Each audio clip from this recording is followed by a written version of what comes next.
está haciendo calor.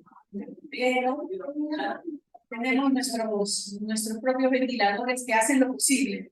Oren por los ventiladores, por favor, porque a veces ellos también se caen y no soportan el calor. Muy bien, esta mañana, ustedes ya han visto, hemos estado ministrando con los niños y la palabra de Dios en el Salmo 8, si usted puede en el Salmo 8 antes de pasar con el pastor. El Salmo 8, versículo 1 en adelante dice, espera un ratito para que usted pueda tener el Salmo 8. Salmo 8 dice, versículo 1 dice, oh Jehová, Señor nuestro, cuán glorioso es tu nombre en toda la tierra. Has puesto tu gloria sobre los cielos. Y en el versículo 2, de la boca de los niños y de los que mamas, fundaste la fortaleza, a causa de tus enemigos para hacer callar al enemigo de vengativo. Cuando veo tus cielos, obra de tus dedos, la luna y las estrellas que tú formaste, digo, ¿quién es el hombre para que tengas de él memoria? ¿Y el hijo del hombre para que lo visites? Le has hecho poco menor que los ángeles y lo coronaste de gloria y de honor. Le hiciste señorear sobre las obras de tus manos. Todo lo pusiste debajo de sus pies. Ovejas y bueyes, todo él. Y asimismo las bestias del campo, las aves de los cielos y los peces del mar. Todo cuanto pasa por los senderos del mar. Oh Jehová, Señor nuestro, cuán grande es tu nombre en toda la tierra. Amén. Para el Señor, todo lo que ha creado nos incluye a nosotros, nos incluye también a los niños. Todo lo, bueno, y ahí hemos leído los animales, las bestias, todo lo que el Señor ha creado, lo ha hecho para que le alabemos, le exaltemos, le honremos. Amén. Y en ese tiempo Dios nos ha ayudado a poder ser canales de bendición. ¿Saben para quiénes? Para los niños. Porque estamos en medio de una generación que no sabe alabar y adorar a Dios. ¿Tú te has dado cuenta de eso? A veces nosotros los adultos somos parte, viniendo a la iglesia, a veces no sabemos alabar y adorar a Dios. Y Dios en este tiempo nos ha hablado, nos ha dicho, yo necesito que trabajen con mis niños, porque ellos son los niños del Señor, ¿verdad? A los que son padres, el Señor solo los ha prestado. Por favor, papá, mamá, di, Señor, tú me has prestado mi niño. Porque a veces los papás creen que los niños son de ellos. Es de mí. Pues sí, es verdad. Pero solo el Señor les ha prestado a ustedes. Así que ellos, en este mes hemos estado ensayando con los niños los sábados. ¿Y saben cuál ha sido la dificultad más fuerte que hemos tenido para que ellos puedan estar aquí adelante? ¿Saben cuál creen ustedes que ha sido el obstáculo más fuerte que hemos tenido? Que ellos no sabían cómo alabar a Dios. Y a pesar de que han estado allí, y yo supongo y digo, yo me imagino la casa de ustedes, yo me imagino a ustedes alabando al Señor mientras que cocinan, lavan, mientras que trabajan, hacen. Entonces yo me imagino que los niños ven eso en sus padres, en sus hermanos, o en bienestar. Pero miren que cuando ellos han estado ensayando, ellos no sabían. Y les aburría más bien. ¿Qué vamos a cantar? Fíjate que ellos se memorizaron la canción, o sea, al momento, me refiero, no demoraron mucho. Lo que demoraron más es ayudarles a que ellos puedan alabar al Señor. El resultado que usted ha visto aquí, yo sé que es el comienzo del inicio, del principio de muchas cosas más que van a venir. Pero ellos están aprendiendo a alabar a Dios.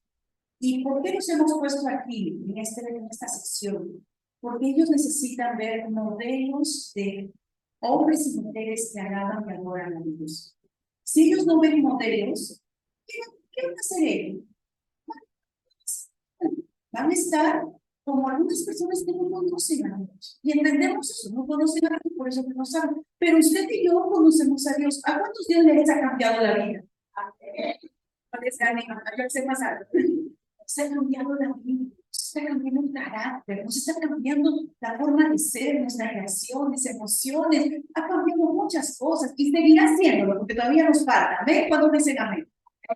Entonces, ¿cuánto más nosotros podemos alabar al Señor? Y que los niños puedan ver eso. Y yo le animo a usted, papá, mamá, hermano, abuelito, cuñado, primo, no sé. Si usted tiene un niño en casa, ese niño, el día que él crezca, o cuando él esté aquí, diga, ah, por razón mi mamá la vi alabando a Dios.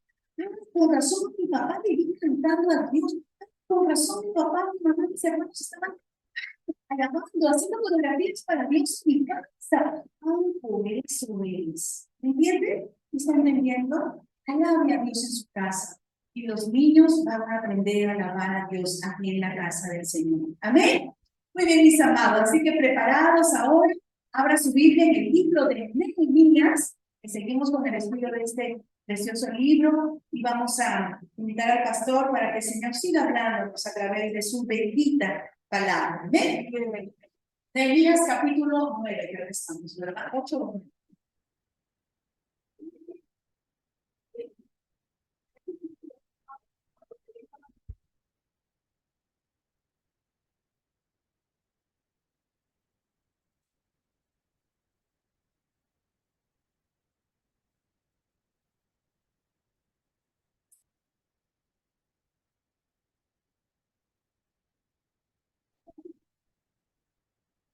Muy buenos días con todos. Que el Señor les bendiga a cada uno de ustedes, que su gracia sea en este día trayendo bastante refrigerio, porque en verdad que sí que necesitamos bastante refrigerio en estos días, ¿cierto? Bien caluroso.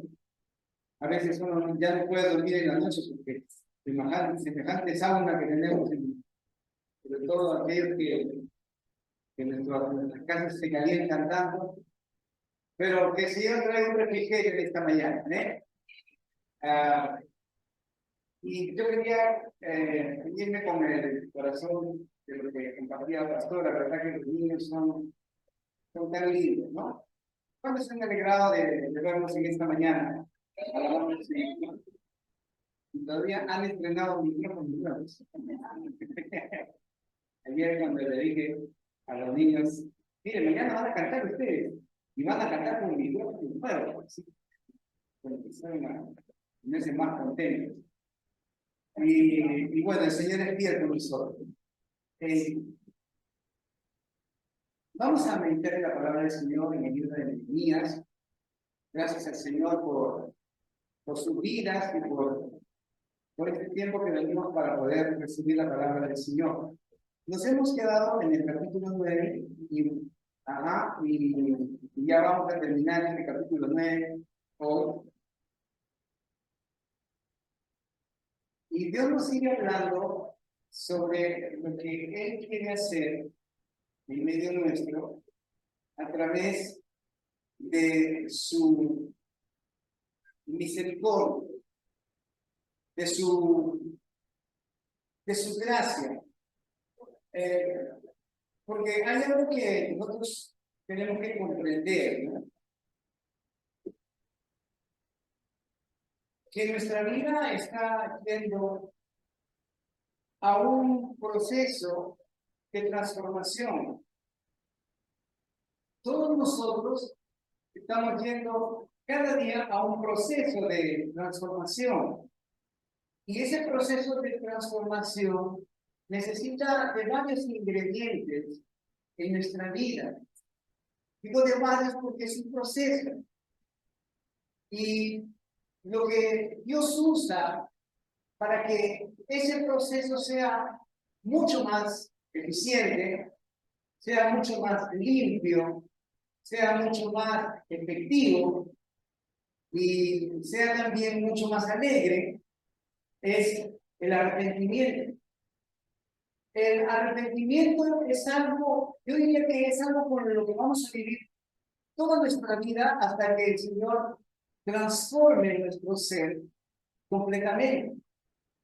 Porque el arrepentimiento es el vehículo que nos va a llevar siempre a tener la vida de Dios en nosotros. Y hay un pasaje, yo quiero que podamos verlo, ¿no? En este Proverbios capítulo 7. Antes de pasar al libro de Nehemías, en el capítulo 7, viene de Proverbios. Proverbios, capítulo 7. Dice así. ¿Lo tiene usted? Proverbios 7, versículo 1. Dice la palabra del Señor así. Dice, hijo mío, guarda mis razones y atesora contigo mis mandamientos. Guarda mis mandamientos y vivirás, y mi ley como la niña de tus ojos. Versículo 3 dice, lígalos a tus dedos, escríbelos en la tabla de tu corazón. Miren, este proverbio determina cómo es que se produce el arrepentimiento. El arrepentimiento viene por una esencia de lo que llamamos nosotros la vida de Dios. O sea, la vida de Dios produce arrepentimiento en nosotros. ¿Y qué es la vida de Dios? La vida de Dios simplemente es obedecer y cumplir los mandamientos que Dios nos ha dado, ¿no? Por ejemplo, Dios nos dice, ¿no? No, y hay un dicho que dice, ¿no? El que madruga, Dios lo ayuda. ¿Cuántos han escuchado ese dicho? Pero no está así en la Biblia, el que madruga, Dios le ayuda, no está. Hay un texto que se parece a eso, que dice, yo estoy y habito con aquellos que temprano me buscan. Bien, entonces, puedo entender que cuando yo le busco al Señor, cuando yo tengo en mi vida estos principios, estos mandamientos, entonces la vida de Dios está fluyendo. Y cuando la vida de Dios fluye en mí, su palabra y sus mandamientos, entonces ahí se produce algo que se llama confrontación. Repita conmigo esta palabra. Confrontación. Todos pasamos por esta confrontación cuando leemos la palabra. Cuando leemos la palabra y escuchamos los mandamientos de Dios, que dice, por ejemplo, esto, ¿no? Yo estoy con los que temprano me buscan. Porque la vida mía va a fluir con aquellos que me buscan de todo su corazón. Entonces, ahí hay una confrontación. Que si yo voy a cumplir esa palabra o simplemente la voy a dejar pasar. Entonces, es ahí donde esa vida comienza a fluir mucho más, porque nuestra vida es como un río. Yo ayer estaba pasando por el río Lima y estaba bien encargado y bien sucio y olía a baño. Entonces, y yo me ponía a pensar, Señor, ¿esta agua tomamos? Sí, nosotros bebemos del lago de los ríos, ¿no? Y específicamente todos los, bueno, la planta que hay allá en la trajera, usted sabe acá en el Trapiche también hay otra planta, y toda esa agua es purificada, es cernida, es limpiada. Y la vida de Dios es también así, cuando viene un río de Dios con su palabra, entonces, en ese momento nosotros cuando somos confrontados, somos como una rejilla, como algo que está colgando esa vida de Dios, que está quitando toda impureza y todo aquello que finalmente no nos va a ayudar a tener pureza en nuestra vida y en nuestro corazón. ¿Me está entendiendo? Entonces, nosotros necesitamos de qué? De arrepentimiento. Y para que el arrepentimiento sea completo, nosotros tenemos que volver a que esa vida del Señor, esa palabra fluya en nuestros corazones. Cuando nosotros decidimos ponerla en práctica. Ahora sí, vayamos a este libro de Nehemías, del capítulo 9. Dice, nos hemos quedado en el versículo que dijo 27, exactamente, de deleitarlo en su gran bondad. Miren el versículo 26. ¿Qué dice el versículo 26? Pero dice, te provocaron a ira y se rebelaron contra ti y echaron tu ley tras sus espaldas y mataron a tus profetas que protestaban contra ellos para convertirlos a ti e hicieron grandes abominaciones. O sea, ¿cómo el pueblo de Israel provocó a ira al Señor? Acá dice que ellos prácticamente endurecieron su corazón. No dejaron que esa palabra, que esa rejilla, que ese purificar sus corazones pudiese manifestarse en una obediencia al mandamiento del Señor. Y ellos dicen, provocaron a ira. ¿Saben cuánto nosotros provocamos a ira al Señor? Cuando conocemos la palabra, cuando a pesar de que tenemos el estudio, tenemos la dedicación de esa búsqueda, pero nosotros no obedecemos los mandamientos del Señor. Y es más, no solamente eso, vamos contra los principios de la palabra. No solamente no los obedecemos, sino acarreamos mucha más maldición en nuestra vida porque hacemos todo lo contrario.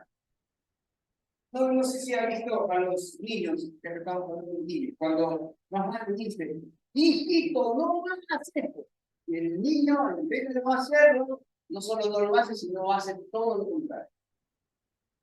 Entonces, aquí actuó el pueblo de Israel.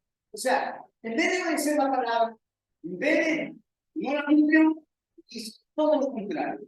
Y se te provocaron ira, hicieron, se rebelaron contra ti, echaron tu ley en sus espaldas y mataron a tus profetas que protestaban contra ellos para convertirlos en sirvientes abominación. El versículo 27 dice, entonces los entregaste en manos de sus enemigos, dice, los cuales los afligieron, pero en el tiempo de su tribulación clamaron a ti, y tú desde los cielos los oíste, y según tu gran misericordia, dice, les enviaste libertadores para que los salvasen de manos de sus enemigos.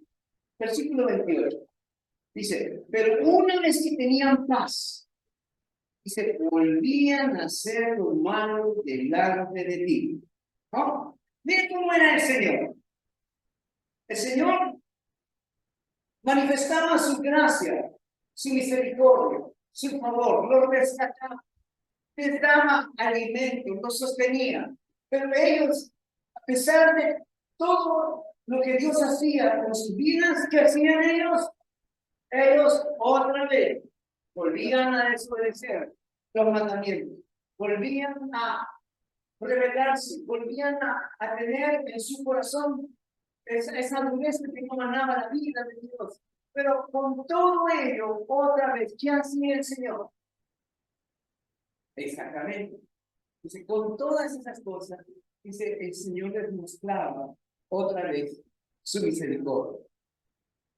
Y ellos, dice el versículo 28, dice, una vez que clamaban que el Señor les perdonase, que les ayudase, y en ese momento, dice, ellos una vez más tenían paz. Dice la palabra del Señor, busca la paz y síguela. ¿Amén? Porque la paz es el vehículo para entender que la voluntad de Dios está obrando en nuestra vida. ¿Sabe por qué? Porque tú puedes pasar por muchas tribulaciones, pero tu corazón está decidido a obedecer al Señor. Y la palabra del Señor dice, cuando tú tienes ese corazón, dice, la paz de Dios guarda tu vida. Amén. ¿Cuántos tienen paz en esta mañana? En medio de las guerras. Porque la paz nos ayuda a simplemente ser guiados porque el Señor nos lleve a un mejor tiempo. Hace un año dice que comenzó la guerra entre Rusia y Ucrania. Y ese pueblo sigue confiando en que habrá paz.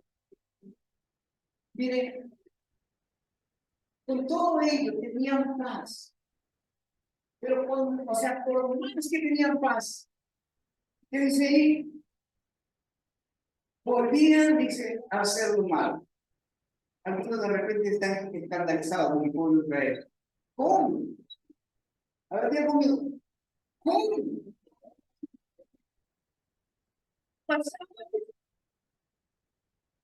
Algunos podrían pensar, ¿no?, que Dios es permisivo, que Dios no tiene una firmeza en su vida, en su carácter, en su corazón. Dice, volvían a hacer lo malo de ti, por lo cual dice, los abandonaste en lo malo de sus enemigos, que los dominaron, pero dice, volvían y clamaban otra vez a ti. Dice, y tú desde los cielos los oías, y según tu misericordia, muchas veces nos libraste. Versículo 29. Les amonestaste a que se volviesen a tu ley, mas ellos, dice, se llenaron de soberbia. Y no oyeron tus mandamientos, sino que pecaron contra tus juicios. Y preste atención en esta parte de este pasaje. Si usted la puede subrayar mejor todavía. Sino que pecaron contra tus juicios, los cuales, dicen, si el hombre hiciera, en ellos vivirá. O sea, mire, no oyeron los mandamientos del Señor, sino que pecaron contra los juicios que Dios había establecido, que si no obedecían esa palabra iba a venir. Lo que sentencia aquí, esta palabra venía, dice, los cuales si el hombre hiciera.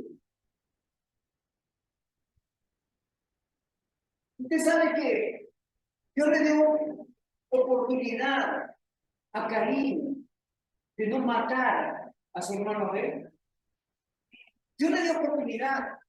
Le digo, sí, el pecado está ahí, el pecado se enseñoreará de ti. Pero le digo, tú con todo, si pusieres tu corazón, tú lo dominarás. Por eso el apóstol Pablo remarca una vez más, Romanos dice, el pecado no tiene ya más poder en nuestra vida, porque Cristo Jesús en la cruz del Calvario derrotó al pecado y a la muerte. Y nosotros somos libres en él. A veces uno piensa en eso.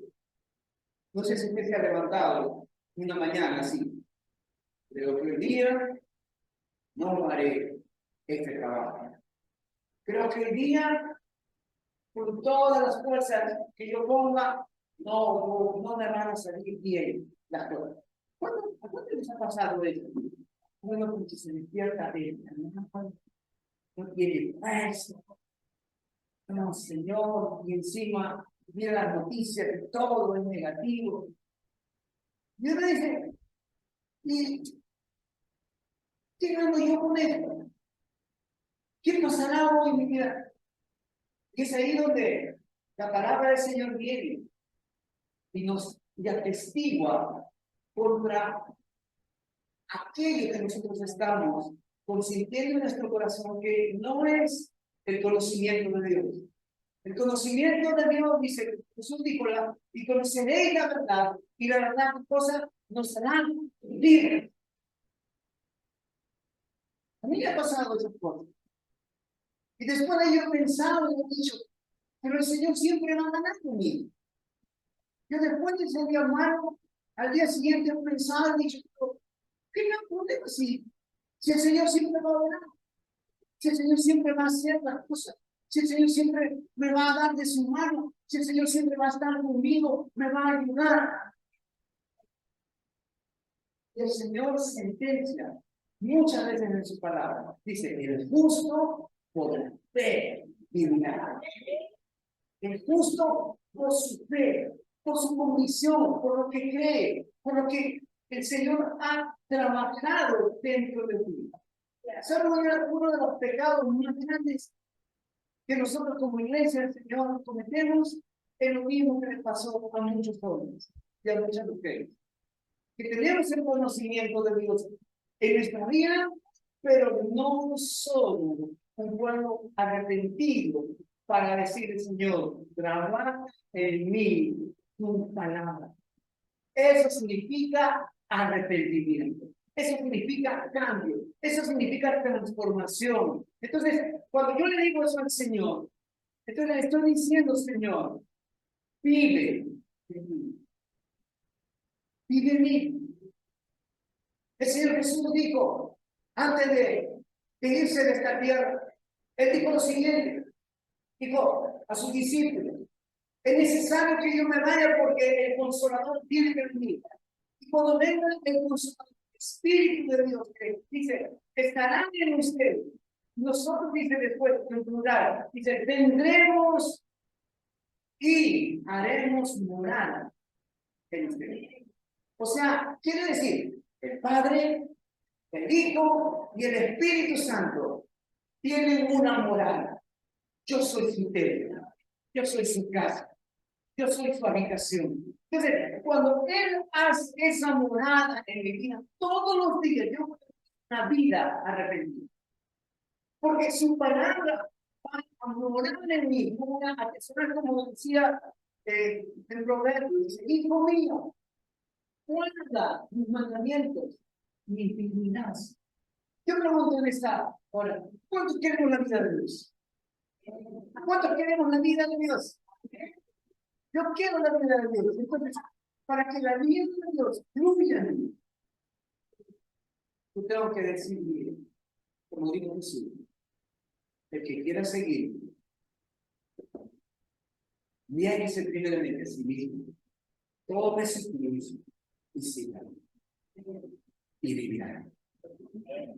Entonces, le dice esta palabra santa, si lo hiciese, si guardase los mandamientos, si guardase mis juicios, él vivirá. No habrá más muerte, porque lo contrario a la vida es la muerte, y es lo que tenía el pueblo de Israel. Vez. El Señor obraba en su vida, dejaban al Señor, el Señor obraba en su vida, dejaban al Señor, el Señor obraba en su vida, dejaban al Señor, el Señor obraba. Y hasta este momento, hasta este día, así sucede. ¿Por qué? Porque la vida de Dios tiene que seguir mandando, tiene que seguir fluyendo para que se complete. Terminamos. Versículo dice, ¿no? En ellos vivirá. Se revelaron, endurecieron su cerviz y no escucharon. Versículo 30, y los soportaste por muchos años y les testificaste con tu espíritu por medio de tus profetas, pero no escucharon, por lo cual los entregaste en manos de los pueblos de la tierra. Versículo 31 dice, mas por tus muchas misericordias no los consumiste, ni los desamparaste, porque eres Dios clemente y misericordioso. Versículo 32. Ahora pues Dios nuestro, Dios grande, fuerte, temible, que guardas el pacto y la misericordia, no se ha tenido en poco delante de ti todo el sufrimiento que ha alcanzado nuestros reyes, nuestros príncipes, nuestros sacerdotes, a nuestros profetas, a nuestros padres y a todo el pueblo de los días de los reyes de Siria hasta el día de hoy. Pero tú eres justo en todo lo que ha venido sobre nosotros, porque rectamente has hecho, mas nosotros hemos hecho lo malo. ¿No? Aquí está el arrepentimiento en sus corazones. Nuestros reyes, nuestros príncipes, nuestros sacerdotes y nuestros padres no pusieron por obra tu ley, ni atendieron a tus mandamientos y a tus testimonios, con lo que les amonestabas. Y ellos en su reino y en mucho bien que les diste, y en la tierra espaciosa y fértil que entregaste y delante de ellos, no te sirvieron, ni se convirtieron en sus malas obras. Versículo 36 dice, he aquí que hoy somos siervos, he aquí, somos en la tierra que diste a nuestros padres, para que comiencen su fruto y su bien, y se multiplica su fruto para los reyes que has puesto sobre nosotros por nuestros pecados, quienes enseñorean sobre nuestros cuerpos y sobre nuestros ganados conforme a su voluntad, y estamos en grande angustia. Versículo 38. A causa pues de todo esto, nosotros hacemos fiel promesa. y la escribimos firmada por nuestros príncipes, por nuestros levitas y por nuestros sacerdotes. ¿Sabe qué significa esto? Significa cuando tú estás cansado de hacer siempre lo mismo. Hay algo que atestigua en contra de ti. Entonces, Dios escribe las tablas de la ley con su dedo para decirnos esto es lo que tienes que hacer. Y nosotros también tenemos que escribir aquí en la tabla de nuestro corazón. ¿Qué está a tu lado? Tienes que escribir en la tabla de tu corazón. Aquí. Y ellos, dice, pusieron por escrito. Bueno, en ese tiempo, les digo, no había papel ni lapicero. Había otros instrumentos de escritura. Y piedras. Había formas de escribir, pero no hicieron. Cuando uno está cansado de su vida, entonces tiene que hacer algo escrito. Que dice, hasta el día de hoy, yo no más voy a seguir viviendo esta vida. Hasta el día de hoy, yo decido cambiar. Yo decido poner por escrito. ¿Y sabes por qué? Porque cuando tú pones por escrito, tú puedes volver a leer lo que tú escribiste. No sé tú, pero cuando haces un contrato, cuando haces un convenio, cuando das un adelanto, cuando das una acta, tú entregas por así la prima o entregas algo porque la mente es frágil y a veces se lleva el viento, las palabras. ¿Cuánto les ha pasado? Bien, me ha pasado. Pero gracias a Dios que un día puse por escrito. Y aquí está, como dice, ¿no? Papelito manda. Aquí está el día que yo decidí cambiar. Aquí está el día, la fecha y la hora que yo decidí dejar esta vida y ser otro, ser diferente. Porque si no, toda nuestra vida se va a repetir lo mismo, lo mismo, lo mismo. Vez tras vez, año tras año, lo mismo, lo mismo, lo mismo. Pero cuando tú decides cambiar, dices, y estoy yo, ¿no? Al ejemplo, Luis Antonio Mur Pereira, de la compañía naval, un día decidió ser del ejército de Jesús. Dijo, voy a dejar mi grado de marino y voy a ser del ejército del Señor. Entonces,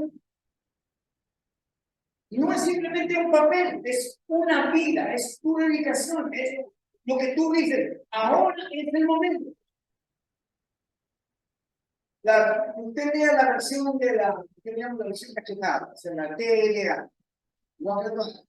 es más dura todavía.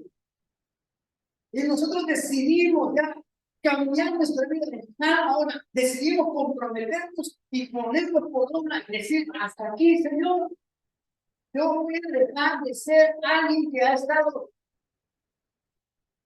dando vueltas como el cuyo de la mesa. Y nada más, ahora sí, decidir un cambio. Porque cuando decide alguien un cambio, como decía el pastor Edward, decía, el cambio no es cambio hasta que te cambie. Yo puedo hablar de cambio, pero si no, pasa el tiempo. Entonces el pueblo del Señor decide. Dale. Decide, Señor, hasta aquí yo sé que tu misericordia va a ser siempre. Tu amor va a ser siempre. Pero yo voy a poner en mi paz. Yo voy a poner el cambio. Yo decido poner el plan. Hasta aquí nomás, Señor. A partir de ahora, un nuevo hombre, nueva mujer, nuevo hijo, nueva hija de Dios.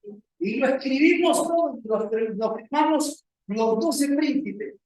Yo decido cambiar. Hasta aquí nomás, Pastora Luz. Hasta aquí nomás. Yo decido cambiar.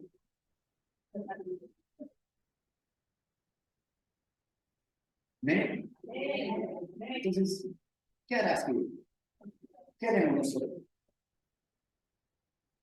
Y el Señor, todos los días, sigue haciendo esta invitación.